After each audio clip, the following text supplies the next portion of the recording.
ये मैंने दूसरी बार देखा है, क्योंकि पहली बार तो मैंने उसको छोटे स्क्रीन पे देखा था। हालांकि एक छोटे स्क्रीन और एक बड़े स्क्रीन में बहुत अंतर होता है।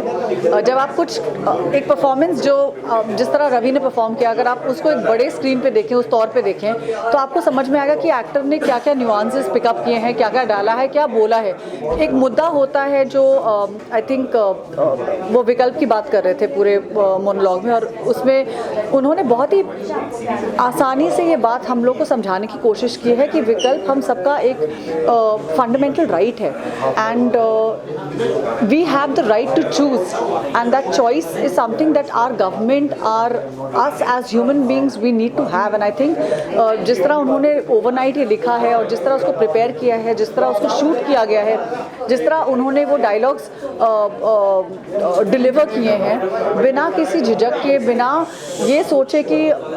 जब आपको पता होता है कि आपको क्या कहना है तो आप वो कभी नहीं भूल लेंगे। मैंने कई बार ऐसा देखा है, कभी सेट पे जाती हूँ जब मैं देखती हूँ कि बड़े बड़े एक्टर्स होते हैं जो अपने डायलॉग्स भूल जाते हैं, लेकिन अगर आप टेलीविज़न से आते हैं, जब आप टीवी में काम करते हैं, मुझे एक ये बात पता है कि टीवी में आपको कभी समय नहीं मिलता है प्रेपरेशन का,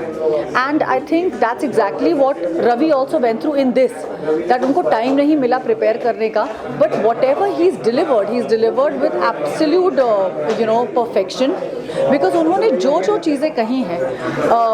जब हम नाटक करते हैं हम लोग को कई महीने लगते हैं ये प्रिपेयर करने के लिए। अगर कोई मोनोलॉग दिया जाता है तो हमको 4-4 महीने मिलते हैं वो डायलॉग या वो मोनोलॉग प्रिपेयर करने के लिए, क्योंकि आप उसको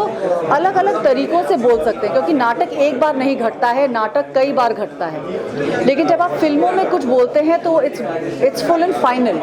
क्योंकि वो एक टेक ही आपको मिलेगा, उसके बाद आपको रीटेक नहीं मिलेगा। सो इट्स वेरी इंपॉर्टेंट कि आप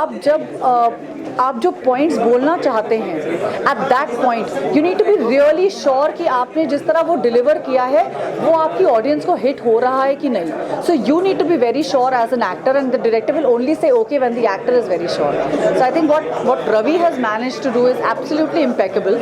I think this definitely should go in the Guinness Book of World Records, because nobody else has been able to deliver such a long monologue, and उसने जो भी किया है, I'm very proud to see him as an actor, as a friend,